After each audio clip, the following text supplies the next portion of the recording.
416 Estudio presenta una producción del Demonio Interior, presentado por Juan Alfredo Amil. Sean bienvenidas y bienvenidos a su lugar seguro, a su sitio de confort. Un espacio en donde la cultura es moneda de cambio para fantasear y, por supuesto, para procrastinar. El Gran Podcastinador, un podcast del Demonio Interior.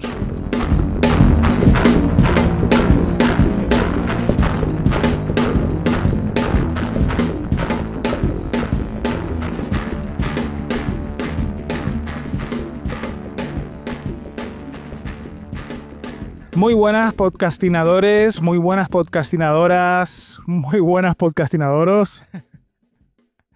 Mi nombre es Juan Alfredo Amil, también conocido como el Demonio Interior, y esto es el Gran Podcastinador Especial Verano. No es un programa como cualquier otro, no es un programa como los otros 8 que ya están en emisión. No va a haber hoy un planteamiento, nudo ni desenlace, como suele ser habitual. Vamos a ir directos al grano.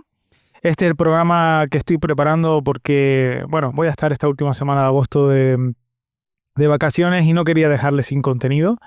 Así que aquí, bueno, pues tienen este primer especial de verano. Va a ser así fresquito, además. Bueno, es una especie de intentar separar lo que viene siendo la tónica habitual del programa. Me he puesto con esta camiseta blanca en lugar de la camiseta negra que suelo tener. Además voy todo de blanco, parezco que estoy, si me ven en el plano general, parece que voy a una fiesta ibicenca o a la típica fiesta esta de noche en blanco que hacen los garitos de playa. Y nada, la verdad que va a ser la cosa muy fresquita. Tengo todas las ventanas abiertas porque estoy grabando ahora mismo por la tarde y hace un calor de mil demonios y no tengo más ganas de pasar más calor. Lo curioso es que estoy aquí con el café caliente, pero bueno, es lo que hay. Lo dicho, esto es un especial verano. Esto quiero que se convierta en una rutina habitual del programa siempre que haya época de vacaciones. Hacer especiales que cubran esos huecos en el calendario, ¿no?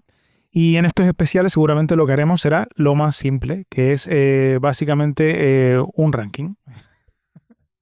Y los pondremos dentro de una sección que llamaremos Odio los rankings, ¿vale? Que es bastante contradictoria hacer un ranking y odiar los rankings, pero es lo que tiene, ¿no? Hoy vamos a hablar de las 10 mejores deportistas femeninas de la historia. Evidentemente, esto es algo personal e intransferible. Les adelanto que en el número 1 coincide prácticamente todo el mundo, casi todas las listas que pueden encontrarse por ahí de lo que es un ranking a las mejores deportistas de la historia. Venga, spoiler, Serena Williams, ¿vale? O sea, es así. Vale, venga, ya pueden quitar el programa. Pero bueno, creo que en el resto habrá sorpresas y habrá circunstancias que seguramente no estarán de acuerdo y que muchas de ellas, bueno, pues eso es parte del juego también, ¿no? Por eso odio los rankings, son futiles, son innecesarios, son injustos y bueno, ¿y por qué entonces estoy haciendo un ranking? Pues porque al mismo tiempo son divertidos, son polémicos, dan pie a que ustedes hagan los suyos propios y de hecho les animo a que los hagan. Les animo a que me lo dejen en comentarios. Me haría mucha ilusión y mira, igual los leo en el próximo episodio, en el desenlace del programa. Solemos leer las opiniones de los oyentes. Hoy también leeremos las opiniones de los oyentes en cuanto a cuál era su deportista femenina favorita. Pero mira, si hacen un ranking currado, yo lo leo, ¿vale? Yo lo leo en el desenlace del próximo programa. Me comprometo a ello, ¿vale? Pues eso, me haría mucha ilusión. Antes de empezar, un par de avisos o disclaimers. Primer aviso, en este ranking no solo van a primar los méritos deportivos, que también, sino la trascendencia sociopolítica y cultural. Porque no nos olvidemos que esto es un programa de cultura, ¿vale? El Gran Podcastinador es un programa de cultura y consideramos que el deporte forma parte de la cultura de la sociedad en la que vivimos hoy en día, ¿no? Y bueno, pues eso, jugaremos también la trascendencia sociopolítica y cultural que tuvieron o han tenido esas atletas, ¿no? Segundo aviso, muchas grandes deportistas se van a quedar fuera. Es lo que tiene un ranking, no caben todas, y menos cuando son 10, si fueran 50 o 100 o 200 cabrían, pero aún así se quejarían por lo injusto de la posición en la que están. Y ya de hecho, pues eso, el orden es totalmente injusto, y más cuando se trata de un tema tan genérico como el de hoy, porque es tremendamente absurdo comparar, por ejemplo, a una tenista con una gimnasta, pero lo vamos a hacer igualmente, y un ranking no tiene por qué ser sagrado, ¿vale? No tiene por qué significar que yo creo que este ranking es sagrado, ¿vale? De hecho, incluso en las posiciones podemos estar en desacuerdo, y a lo mejor yo el día de mañana considero que hoy la mejor deportista que hay, mañana no lo es, ¿vale? Entonces esa es un poco la cuestión, y en la que hoy está en el 8, pues puede estar en el 10. Eso es lo que pienso. Muchas veces la trascendencia de las cosas afecta a lo largo de los años, y tus percepciones también. Y esto es una percepción porque es el ranking que estoy haciendo yo, ¿vale? Entre las atletas que se van a quedar fuera, estarían, por ejemplo, Yelena Isinbayeva, la reina del salto con pértiga, Steffi Graf, que además les tengo que decir que es una de mis deportistas favoritas. Aquí me ha dolido sacarla fuera. De hecho, es mi tenista favorita de calle. E incluso, bueno, pero es que claro, es que creo que hay 3 tenistas en ranking, o sea, no pueden, no puede ser. Y bueno, y Katy Ledecky, una de las mejores nadadoras de todos los tiempos, también se queda fuera. Lo dicho, repito, solo cabe 10 y hay que sacrificar nombres enormes. Es más, tengo que decirles, no hay ninguna futbolista en esta lista, seguro que más de una y más de uno ya se van a quitar del vídeo por eso. Y no es por nada, sino porque he preferido incluir a otras que a mí me parecen más importantes. Y esto es una cuestión absolutamente personal, pero es que lo siento así. Creo que el fútbol femenino ha avanzado mucho, pero hay disciplinas en las que las mujeres llevan siendo importantes muchas décadas, y el fútbol acaba de empezar. Entonces creo que todavía no han llegado al nivel, por ejemplo, de nombres que vamos a decir aquí en muchos casos. Y eso no quiere decir que no respete a futbolistas como Marta Vieira o Alexia Putellas, pero lo dicho, no caben todas, y yo personalmente, haciendo una lista incluso cotejándolo con otras listas que habían hecho otros medios y tal, pues para mí personalmente, priman estas 10 que vamos a mencionar, aunque hay alguna trampa ahí de por medio, pero priman estas 10 posiciones, y más teniendo en cuenta el impacto cultural, que es verdad que el fútbol ahora mismo está teniendo mucho impacto cultural gracias al gran impacto mediático que están teniendo, aunque desde mi punto de vista, esto ya es otro tema, creo que deberían desvincularse un poquito de lo que es la prensa de los hombres, porque están trasladando los vicios de la prensa que suele tener la prensa deportiva y la prensa futbolística de toda la vida a lo que es el fútbol femenino, y eso yo creo, desde mi punto de vista, que no les conviene nada. Y nada, lo siento, espero que no se me ofenda ninguna fan del fútbol, pero yo pienso eso. Creo que hay disciplinas como atletismo, como gimnasia deportiva, como tenis o como baloncesto, donde las mujeres llevan compitiendo a un nivel de élite desde hace décadas. Y es verdad que a lo mejor en el fútbol muchas veces, en Estados Unidos pues sí que ha habido, en España por ejemplo estaba prohibido, o no prohibido, pero no estaba bien visto que las mujeres jugaran al fútbol, ese tipo de cosas. Todo eso lo entiendo, pero las circunstancias son las que son, y por eso yo creo que en estas 10 primeras no debería haber. O yo no considero, yo no he puesto ninguna futbolista, ¿vale? Espero que no se me enfaden, por favor, les quiero mucho. Les quiero mucho, de verdad, no se me enfaden. Es solo un ranking y no soy nadie importante. No va a pasar nada, ¿vale? Dicho esto, vamos ya al ranking. Las 10 mejores deportistas femeninas de la historia. Mira, voy a corregir, voy a decir, porque no tengo por qué aclarar que son femeninas, ya está. Las 10 mejores deportistas de la historia. Venga, en el puesto número 10, Kathrine Switzer, maratón. ¿Vale? A priori, y aquí es donde empezamos con esto que he dicho que siempre que vamos a mirar más allá de la cuestión del mérito deportivo, ¿vale? A priori podría parecer que no merecería estar aquí, en el sentido de que no ha logrado grandes gestas olímpicas ni cuestiones tremendamente importantes, pero creo honestamente que sí lo merece, porque como comenté antes, aparte de que este es un programa de cultura y que creo que influye muchísimo el deporte en la cultura y me gustaría hacer el ranking teniendo en cuenta eso. Creo que cuando se trata de deporte femenino, no solo podemos analizar el mérito deportivo, sino también su repercusión social, en el sentido de que en muchas ocasiones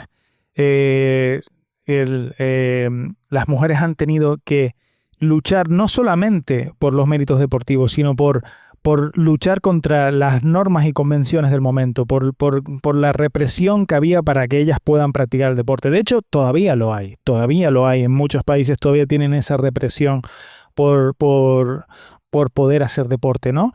Para poder hacer deporte. Entonces, en este caso, tener los arrestos que tuvo Switzer para ir en contra de las normas y las convenciones sociales establecidas en esa época es algo que sin duda es un hito deportivo y social. Se me acaba de apagar un foco aquí por la puta cara, pero bueno, no pasa nada. Seguimos. Estaremos un poquito en sombra. Nada. Como digo, bueno, para ponerles un poco en contexto, Catherine Switzer fue la primera mujer. Y bueno, en este apartado, se me olvidaba, en este apartado vamos a hablar de Catherine Switzer y de Bobby Gibb también, ¿vale? Pero ya hablaremos un poquito más adelante de ella. Catherine Switzer fue la primera mujer en inscribirse y correr oficialmente el maratón de Boston de 1967. ¿Cómo pudo hacerlo? Pues con un pequeño truco, porque realmente si se hubiera inscrito como mujer no lo hubieran dejado. De hecho, Bobby Gibb, que la mencionaremos más adelante, no le permitieron hacerlo, ¿no? El caso es que, bueno, pues ella se inscribió poniendo las siglas de su nombre, KV Switzer. De hecho, todo el equipo en el que estaba otros corredores, pues de su equipo, ¿no? Creo que era la universidad, ¿puede ser la Universidad de Siracusa? No estoy muy seguro ahora. A ver, sí, era la Universidad de Siracusa. Se inscribió en el maratón de Boston usando sus iniciales, ¿no? Y nada, pues el caso es que ponía KV Switzer en vez de Catherine Switzer.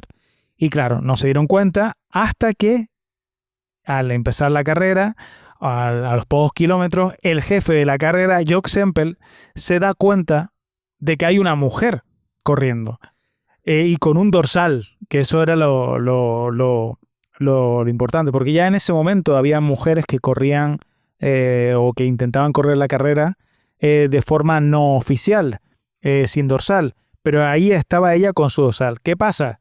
Que Jock Semple intenta evitar lo que es la participación de Catherine Switzer y sucede, y gracias a eso se sucede una de las imágenes más icónicas en la historia del deporte, que es la de Jock Semple precisamente intentando evitar esa carrera, y agarrar a Catherine Switzer y sacarla a rastras de la carrera, ¿no?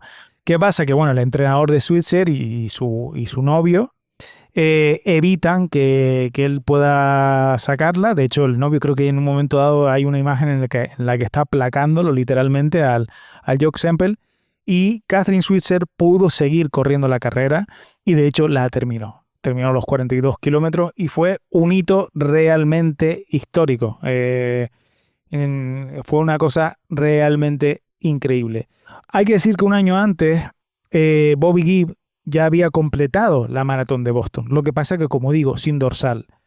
Así que de alguna manera el logro es compartido por Bobby Gibb y por Catherine Switzer. Bobby Gibb fue la que dio el impulso, la que corrió, aunque no pudiera tener el dorsal, y ya Catherine Switzer dio un paso más. Y yo creo que eso cambió muchísimo lo que es la historia del deporte femenino, y yo creo que es un hito incontestable, y por eso considero que tiene que estar aquí en el puesto número 10, ¿vale? Bueno, en el 9, Cheryl Miller. ¿vale? Cheryl Miller es una jugadora de baloncesto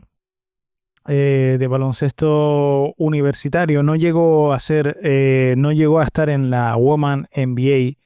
Y la razón por la que meto a Cheryl Miller, a ver, hay que decir que el baloncesto universitario es mucho más importante que el baloncesto profesional, históricamente hablando, en Estados Unidos. Normalmente venía siendo así. Ahora la NBA, por ejemplo, ha ganado la delantera, y ahora también en Estados Unidos la Women NBA de alguna manera igual ha ganado la delantera por los sueldos y tal. Pero hubo un momento en el que el baloncesto universitario lo era todo en Estados Unidos. De hecho, las canchas llenas ocurrían allí, siempre, ¿no? Y Cheryl Miller es considerada por muchos la mejor jugadora de baloncesto de la historia. Realmente batió récords bastante importantes en la época. Hizo algunas burradas. Yo recuerdo que metió 105 puntos en un partido, pero bueno, ya había hecho partidos en los que había anotado 70, 50, 60 auténticas burradas. Está considerada la mejor jugadora universitaria de todos los tiempos en Estados Unidos. Yo creo que para muchos es la mejor jugadora de baloncesto de la historia, aunque ya luego pues han aparecido jugadoras como Lisa Leslie o Diana Taurasi, que yo creo que un poco lo van discutiendo un poquito más, pero realmente tuvo muchísima importancia y muchísima influencia. Su carrera, aparte de los 2 títulos en los que lideró a USC en ganar los títulos de la NSA, que es la Liga de Baloncesto Universitario, pues digamos que se coronó con el oro olímpico en Los Ángeles de 1984, y sobre todo fue alguien que trascendió el baloncesto, ¿no? Revolucionó el baloncesto femenino en cuestiones físicas y de talento, ¿vale? Si tú te fijas en lo que es el físico de Cheryl Miller, se aproximaba bastante a lo que era una atleta todopoderosa, ¿no? Y yo creo que marcó un poco el camino para profesionales del baloncesto femenino de posteriores a ella, ¿no? Hay que decir como anécdota que Cheryl Miller es la hermana de Reggie Miller, el mítico jugador de Indiana Pacers, y que él comentaba que es que si él es tan bueno es porque su hermana le pegaba unas palizas, pero de 3 pares de pelotas, o sea, nunca mejor dicho. O sea que la hermana le inflaba, pero lo que no está escrito. O sea, jugaban uno contra uno y la hermana le ganaba siempre. Entonces él siempre tenía esa extra motivación porque tenía a su mayor enemigo, entre comillas, en casa, ¿no? A la persona que le daba palizas, o sea, que le pulía siempre, la tenía en casa, y de alguna manera, pues ya cuando jugaba contra otra gente en categorías inferiores y tal, pues realmente para él era coser y cantar, porque en casa, digamos que lo difícil era jugar en casa contra su hermana. Y además, pues su hermana evidentemente pues conseguía cosas siempre brutales, ¿no? Entonces, claro, digamos que influyó mucho en la carrera posterior de Miller y en su competitividad, ¿no? Y nada, Cheryl Miller la verdad que creo que es una jugadora impresionante. Si pueden ver, además, como cualquier reportaje en el que aparezca ella, bueno, los 2 hermanos son increíbles comunicando cosas y comentando, narrando historias de su época. Son muy, muy entretenidos, y Cheryl es la hostia también de cómo comenta determinadas cosas. Muy divertida, muy con mucho timing a la hora de contar las cosas. La verdad que bueno, les recomiendo que si pueden encontrar cualquier cosa de ella, pues les va a encantar. Vamos al puesto número 8. Y esto puede ser que me estoy contradiciendo con otro programa, ¿vale?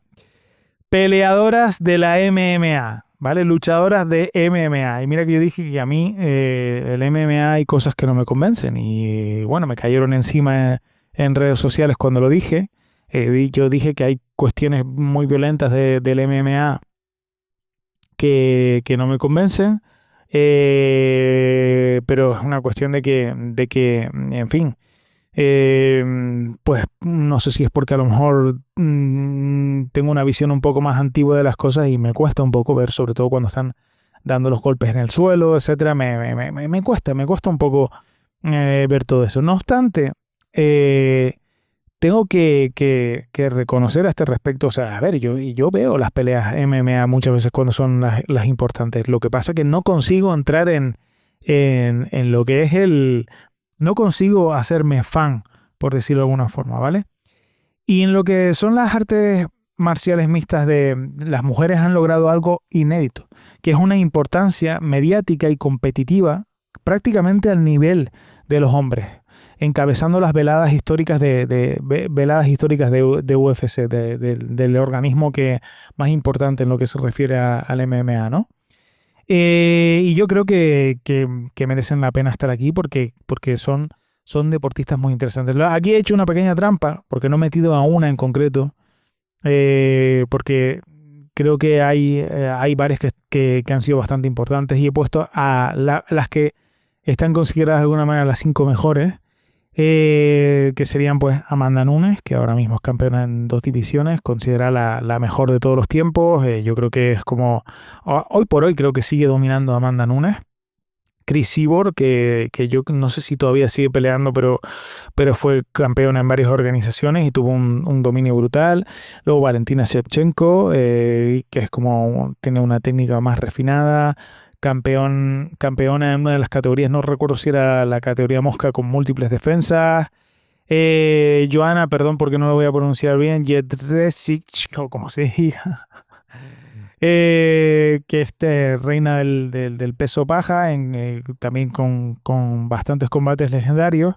Y luego está el caso está Ronda Rousey, que fue campeona, digamos que fue la pionera del boom femenino, por decirlo de alguna forma. Fue la que lideró ese boom. De hecho, Ronda Rousey, a lo mejor puede ser que sí, pues, Nunes y otras deportistas la han superado en cuanto a importancia, pero es verdad que se convirtió en un fenómeno social. Y por eso la incluyo entre estas deportistas, porque realmente llegó un punto en el que todo el mundo hablaba de Ronda Rousey, que todo el mundo hablaba de MMA. Y yo creo que eso es importante de resaltarlo y que ella hizo méritos para conseguir eso. Vamos, no se llega a ser campeona del mundo y defender varias veces tu corona por casualidad, ¿no? Y además con peleas espectaculares.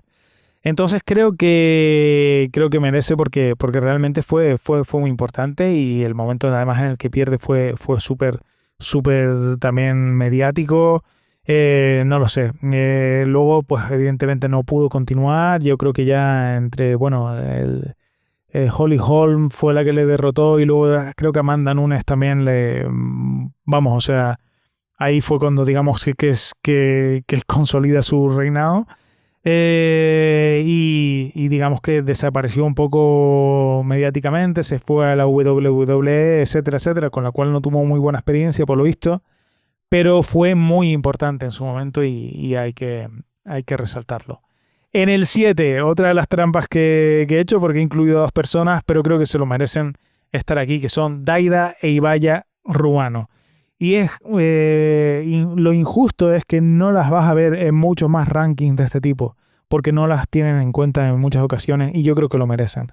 Daida y Ibaya Ruano son windsurfistas, ¿vale? Fueron las absolutas dominadoras de este deporte en las anteriores, bueno, desde la década de los 90 prácticamente hasta finales de los 2010, y bueno, han ganado entre las dos 28 títulos, más de 28 títulos mundiales. Su especialidad era la categoría de olas, aunque hay que decir que por ejemplo Daida llegó a ganar en todas las categorías. Creo que también ganó en freestyle, creo que ganó en slalom también, o sea, ha ganado en todas las categorías de lo que es el windsurf. Pero su especialidad era el mundial de olas, que desde mi punto de vista es para mí es la más espectacular, porque muchas veces ves los saltos y las cosas que hacen en el aire y me parece brutal. Yo tuve la ocasión de grabar varias pruebas 2 pruebas del mundial de windsurf, una en Gran Canaria, que es precisamente donde son Daida y Ibaya Ruano, en pozo izquierdo. posiblemente la playa más importante de olas que hay, junto con Maui en Hawái, y en el Médano, que es otra playa también súper importante en ese sentido, en Tenerife. Y la verdad que pude grabar los saltos que hacen Tillo y es una cosa increíble, increíble los saltos que hacen, cómo se elevan. Es súper peligroso y me parece un deporte muy meritorio, pero que lamentablemente no se ha sabido, por lo que sea, no se ha sabido vender bien de cara al exterior. Es un deporte muy de nicho, de mucha gente que les flipa ese deporte, pero que realmente no ha tenido ese predicamento que bueno, que no digo que mereciera, porque creo que para tú tener importancia mediática, creo que la organización que lo hace tiene que currárselo y quizás, con todo el cariño para toda la gente de la PWA, pero creo que quizás les ha faltado un poco el abrir un poco miras en ese sentido, aunque yo creo que ahora con internet y todo eso pues han logrado tener su nicho, pero me da la sensación de que podrían haber tenido mucha más importancia. Tanto Daida como Ibaya han superado lesiones bastante importantes. En el caso de Daida incluso en un momento dado pues sufrió cáncer y llegó a ganar justo un año después de haber padecido cáncer.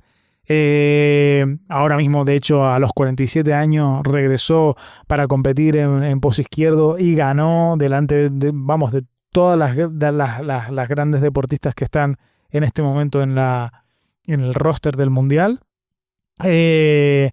Y además hay que decir una vez más que trascienden lo deportivo. Bueno, y vaya, además tengo que decir que ha sido campeona de Europa de pádel surf, ha estado también no sé si campeona mundial también, ahora me está bailando el dato, disculpen, pero bueno, o sea, ha dominado dos disciplinas del deporte absolutamente diferentes, ¿no? Dos deportes totalmente distintos, y eso también me parece bastante meritorio, ¿no?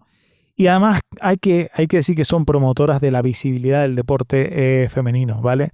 Son las primeras que consiguieron, ellas en un momento dado fueron las organizadoras de la prueba de pozo izquierdo, y fueron las que consiguieron que el precio o el prize money o lo que se llama los premios por ganar la prueba o por la clasificación las pruebas fueran igualitarios entre hombres y mujeres. Y esto, que siempre genera mucha polémica en si se merecen las mujeres tener esa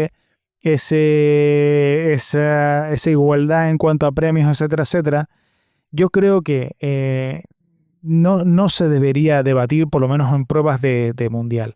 Creo que el hecho de que tú iguales los premios para una categoría y para otra ayuda, por ejemplo, o sea, si a que mujeres que no tienen medios muchas veces para competir, si obtienen un premio igual de grande que el de sus homónimos masculinos, pues podrán invertir más en su entrenamiento sin tener que recurrir a trabajos secundarios. Y esto repercutirá ineludiblemente en su rendimiento. Y el día de mañana, si esta práctica se hace habitual, empezarán a salir deportistas femeninas que tengan el nivel a lo mejor físico que tienen deportistas masculinos. Yo pienso honestamente que esto es así. O sea, a lo mejor habrá gente que dirá que esto es utópico, pero yo pienso honestamente que esto es así. Y luego, pues evidentemente hay varias cuestiones. O sea, yo creo que hay cuestiones que siempre van a haber distintas en cuanto a cómo las mujeres hacen las cosas de los hombres, ¿no? Pero creo que ambas son dignas de admiración. Y creo honestamente que cuando hicieron esto, que creo que ya no sé si se sigue haciendo, la verdad, tendría que mirarlo, pero fue un hito realmente y fue muy importante para todo el deporte del windsurf. Y ellas podrían haber dicho directamente, mira, es que porque el nivel que ellas tenían era muy superior al resto de competidoras, hasta el punto de que, bueno, Daida llegó a competir con los hombres en uno de los mundiales, pero llega hasta el punto que se enfrentaban muchas veces en las finales de los campeonatos, ¿no? Entonces, el nivel era muy superior al que tenían con el resto de atletas y podrían haber dicho perfectamente, pues mira, estoy muy cómoda en este lugar, no tengo por qué meterme en embolados de este tipo. Sin embargo, lo que han hecho es intentar siempre mejorar su deporte y cuando ya han podido tener acceso a organizar un evento como este, pues impusieron que los premios fueran iguales para hombres y para mujeres. Y es otra cosa que yo creo que hay que tener en cuenta de esto, ¿vale? Pasamos a la posición número 6, un icono de mi infancia, de los años 80 y bueno, creo que principios de los 90 también, que es Florence Griffith, o Flo Jo, como le solían llamar, ¿no? Bueno, Florence Griffith, yo recuerdo cuando era pequeño verla con esas uñas larguísimas, además se pintaba las uñas, se maquillaba, se pintaba los labios. Yo no sé si fue la primera en hacerlo, pero sí que es verdad que fue la más conocida en hacerlo. De alguna manera, que no digo que todas las deportistas tengan que hacerlo, pero sí que es verdad que fue consciente de que estaba en un estadio en el que había mucha gente mirando y en la que ella quería estar lo más guapa posible para ganar y para demostrar, ¿no? Aparte, pues era una mujer, una atleta muy, muy potente, con unos músculos bastante que a lo mejor no se definirían como muy femeninos en aquella época. Por suerte ya hemos avanzado un poco en eso. Pero ella, de alguna manera, por un lado, mostraba su potencia, su atletismo en el cuerpo que tenía y en las marcas que lograba, pero aparte mostraba su feminidad en cómo o reivindicaba que era su feminidad al mostrar esas uñas grandísimas y al digamos pues ponerse lo mejor posible de cara a la cámara para luego pues eso, ser una imagen absolutamente icónica. Además esas garras, lo que parecía, esas uñas que parecían garras, parecía que lo que querían decir es básicamente que he venido aquí a dar un zarpazo en lo que es el atletismo y de hecho lo dio porque tiene récords que aún están vigentes en 100 metros y en 200 metros. O sea, es algo increíble. Han pasado ya prácticamente 3 décadas desde finales de los 80, ¿no? Y es como, bueno, casi 4 décadas. Madre mía, Dios mío, ay Dios mío, ay Dios mío, me hago viejo. Y hay que decir que todavía sigue vigente, me parece espectacular. Es la única mujer con ambos récords a la vez. Y nada, ya les digo, una persona con mucho carisma que hizo que su carisma y su estilo pues hicieran de ese spot. Ya los hombres eran muy populares, ¿no? Los Ben Johnson, los Carl Lewis, etcétera. Pues que en su vertiente femenina también fuera importante, ¿no? Influencia cultural en moda, en estética deportiva. Insistimos, esto también en este programa lo que importa es la cultura. Y bueno, símbolo eterno de velocidad y de poder, porque era una imagen muy poderosa la que transmitía Florence Griffith, la verdad.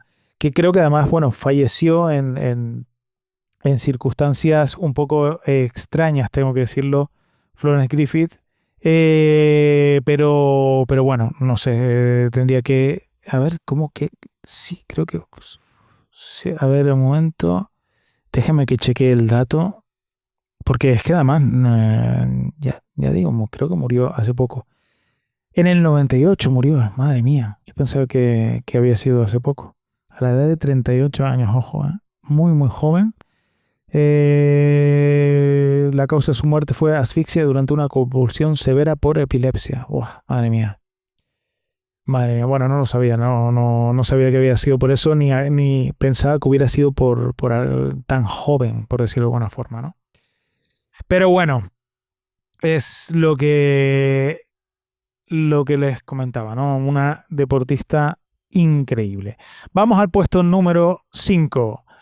Y volvemos también a la trascendencia, ¿no? A la trascendencia sociocultural. Billie Jean King, tenista, ¿vale? Tenista y activista, hay que decirlo. Bueno, Billie Jean King como deportista fue increíble, tuvo 39 títulos de Grand Slam. Creo que sobre todo en lo que es el tenis por parejas, porque no solamente hay tenis individual, pues fue súper importante y tuvo un palmarés bastante potente. Pero sobre todo lo que marcó la carrera de Billie Jean King fue algo que se dio en llamar la batalla de los sexos. Había un señor, Bobby Riggs, que era también un ex campeón de tenis, llegó a desafiar a Billie Jean King, a decir que era, bueno, de hecho era la número 1 del mundo en ese momento.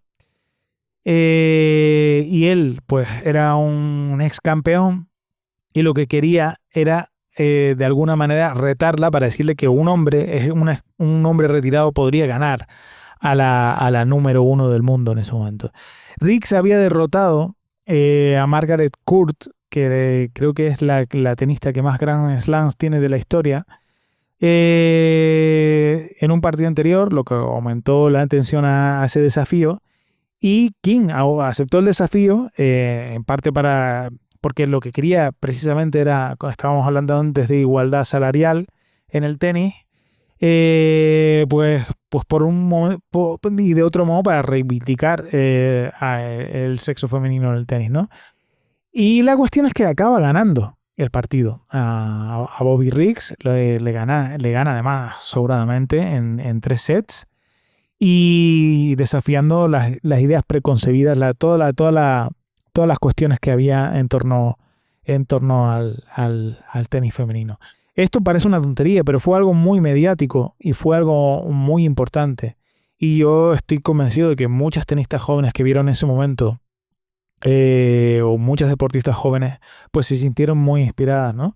Entonces creo que es algo realmente determinante y que merece ser reconocido, ¿no? Además hay que decir que Billie Jean King fue fundadora de la WTA, la asociación de tenistas, ¿no? De femeninas, que es la que organiza un poco todo lo que son los Grand Slams y demás.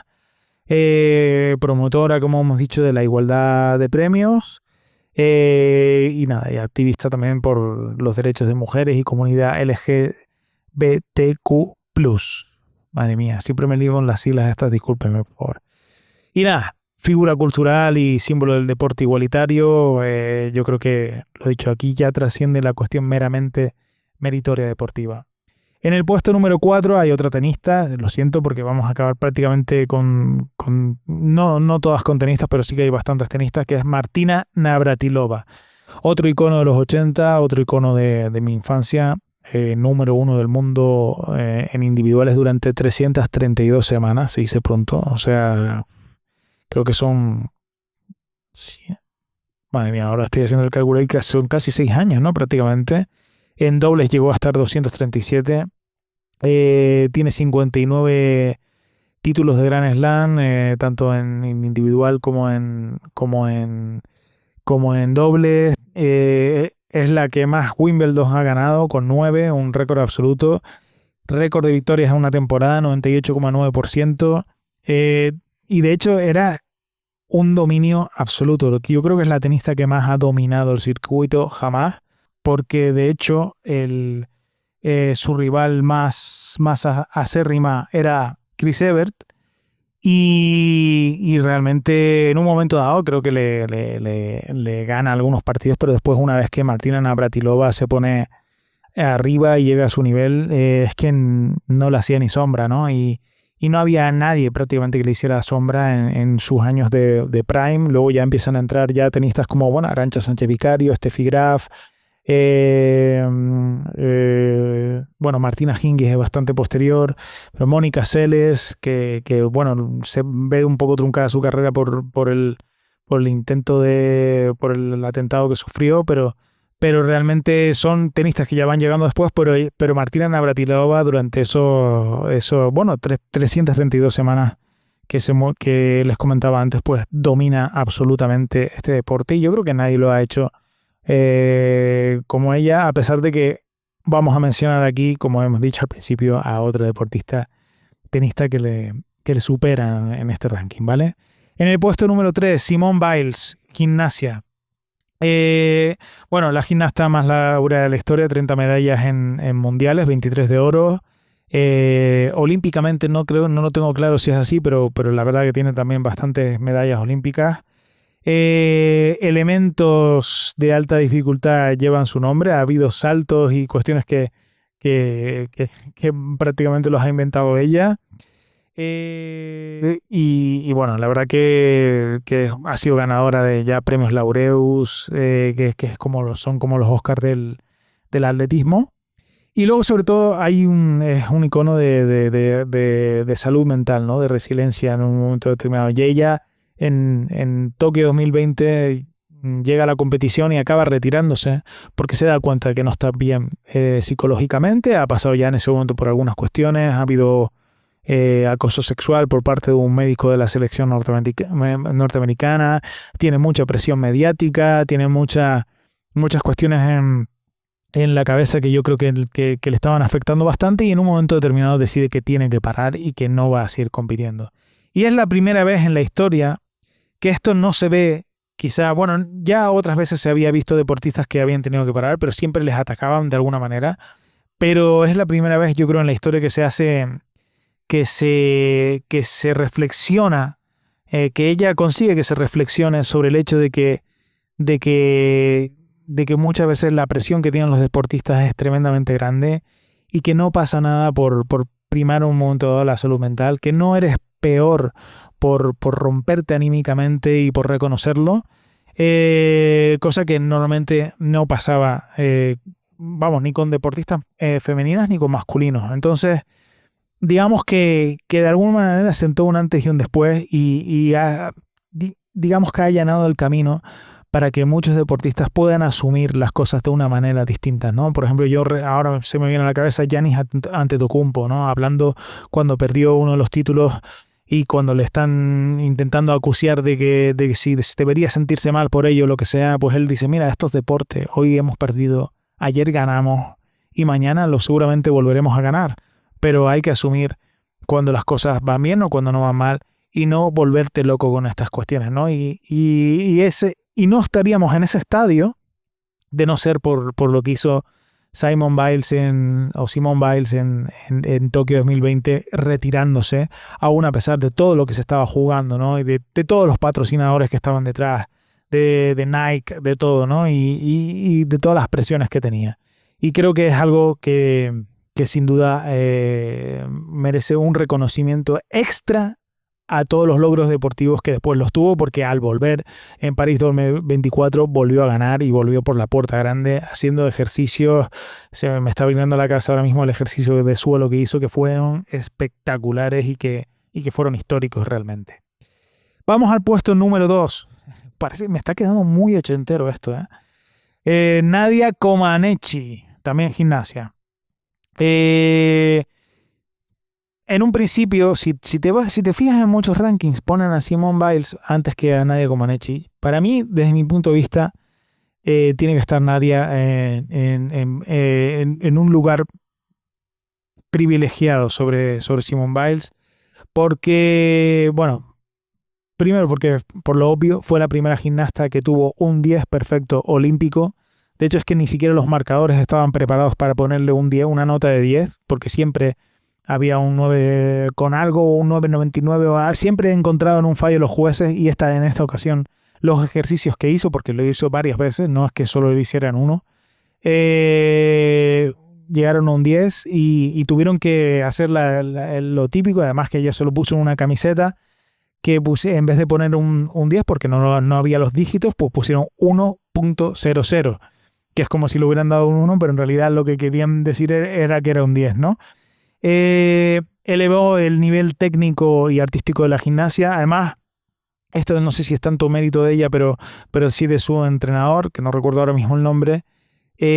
Fue ella la que empezó a hacer de esta, y ella y sus compañeras, él se dio cuenta de que de alguna manera las deportistas más jóvenes daban un mejor rendimiento que las que tenían más de 20 años o 20 y tantos años en lo que es la gimnasia. Y entonces empezó a utilizar a deportistas más adolescentes, de 14, 15, 16 años, ¿no? Nadia Comaneci es el ejemplo más icónico de esto, ¿no? Y a partir de ahí todas las gimnastas empezaron a trabajar en esas edades, por decirlo de alguna forma, y Nadia Comaneci, digamos que fue la que rompió mediáticamente. Además es que Nadia Comaneci llegó a tener tanta importancia y por eso de alguna manera la ha puesto por delante de Simone Biles. Mucha gente conoce a Simone Biles, pero es que Nadia Comaneci se hablaba de ellas en los bares donde se hablaba de fútbol. Estaba en la calle todos los logros que había hecho, ¿no? Y se convirtió en una deportista muy, muy, muy popular. Nadia Comaneci acaba, digamos, desertando era rumana, no lo he comentado antes.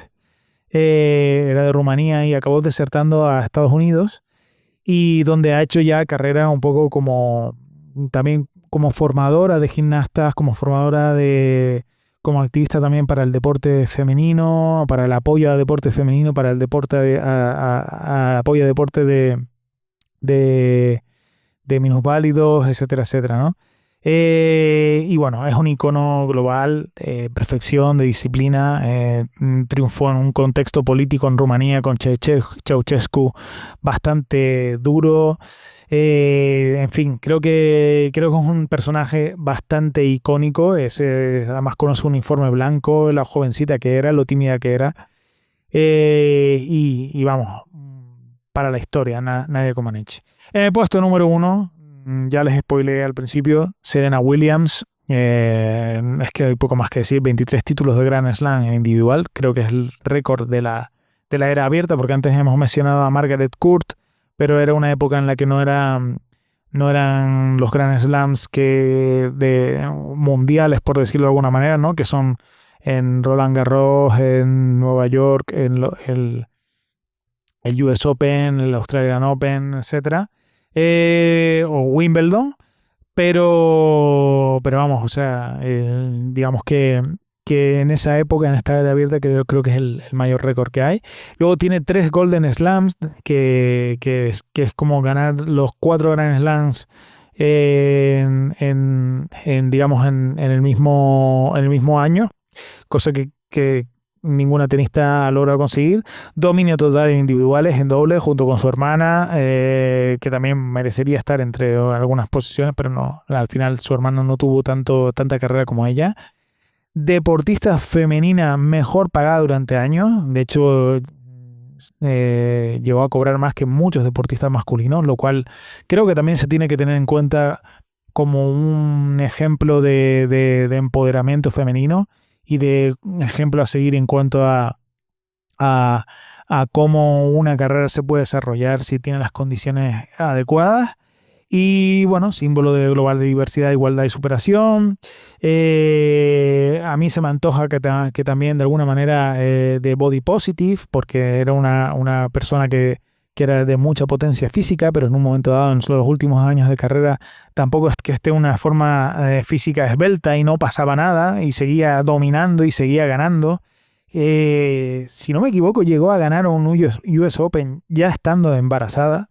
O sea, es una cuestión en fin, una titana de lo que viene siendo este deporte.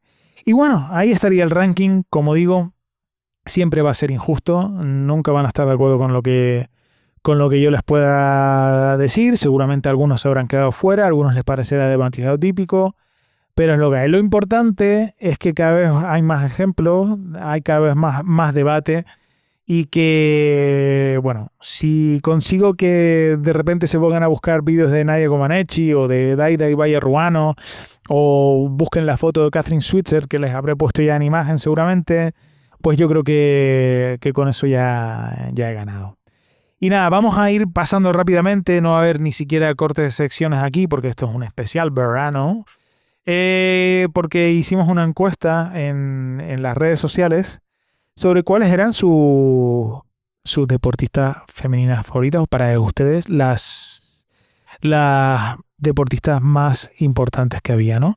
Y aquí, a ver si lo encuentro, porque me habían puesto... Vale, sí, me habían puesto varios. De Lagar83 me pone Serena Williams, no explica mucho más, ¿no? Pero ya lo hemos comentado antes, Serena Williams, absoluta dominadora. Patricia me pone Luciana Aymar, que no sé quién es Luciana Aymar, será. Por el apellido tiene pinta de ser argentina. Paula Pareto. Uy, me has tirado mucho de patria, amiga. A ver, Luciana Aymar. Luciana Aymar. Ah, vale, ya, sí, o sea, jugadora de hockey hierba. Jugadora de hockey hierba. Y bueno, la verdad que no la conocía, pero es que las jugadoras argentinas de hockey hierba son, no sé, son las mejores, ¿no? De las mejores del mundo. Paula Pareto, que no sé quién es tampoco, lo voy a buscar. Paula Pareto. A ver, que es judoka. Sí, judoka argentina también. Y luego Gabriela Sabatini, evidentemente la hemos mencionado antes, creo que tuvo una carrera increíble. No, habíamos mencionado a Mónica Seles, ¿no? Pero Gabriela Sabatini también tuvo una carrera increíble. Y bueno, ella también dice las hermanas Williams. David Fergut pone Simona Halep, motivos elevados. Esto es una coña interna.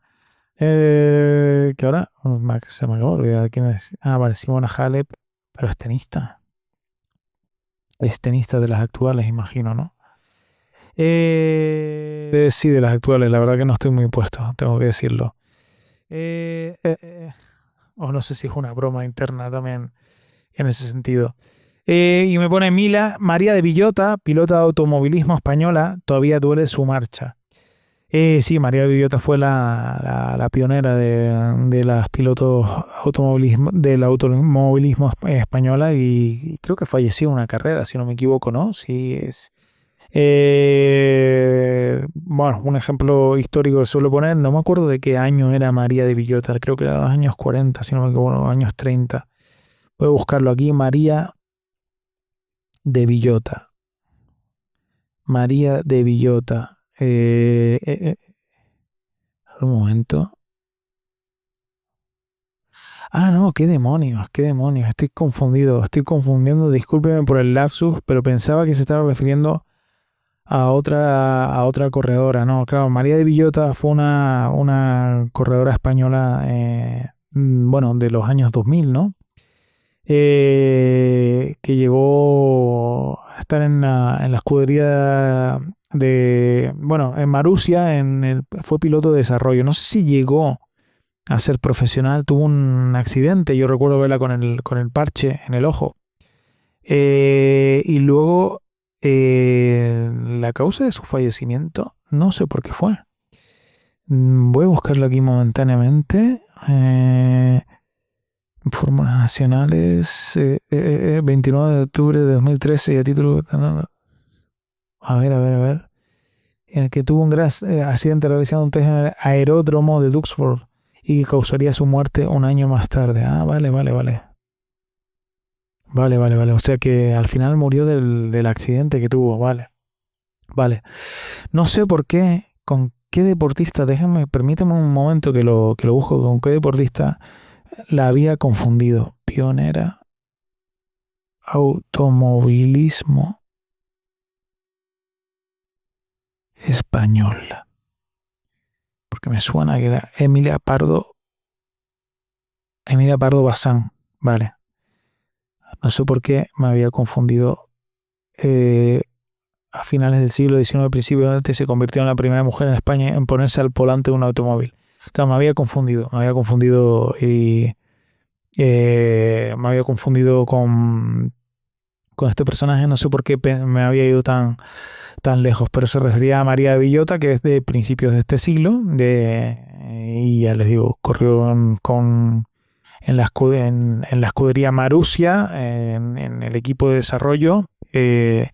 No sé si me permite competir problemas en karting. No llegó a competir en Fórmula 1, creo, pero fue bueno, abrió bastantes puertas también en cuanto a pilotos femeninos.